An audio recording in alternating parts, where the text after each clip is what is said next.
Բարև ձեզ սիրելի հետևորդներ, ձեր հետ է Կարեն Լևոնի Ասլանյանը, հոգեբույժ, հոգեթերապևտ։ Այսօր ձեզ կներկայացնեմ դեղամիջոցներ,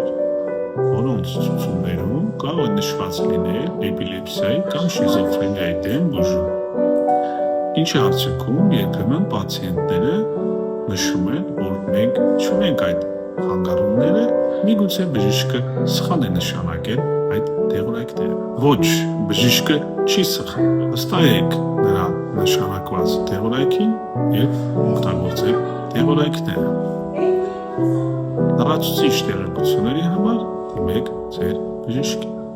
Սակայն անհանգստանալու ոչինչ չկա, եթե դեղորայքի ցուցումներում նշված են այլ խանգարումներ։ Ինչու է այդպես լինում։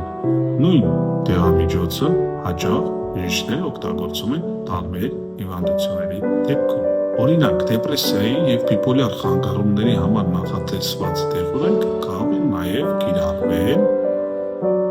շիզոֆրենիայի և էպիլեպսիայի։ Օրինակ, կետապինը, ինչը որ օգտագործում է Հայաստանի Հանրապետությունում որպես կեցիլեպտ դեղամիջոց, ցածր դեղաչափերով օգտագործում է քնի խանգարումների դեպքում, միջին դեղաչափերի շրջանակներում օգտագործում է որպես բիպոլար խանգարումների համար,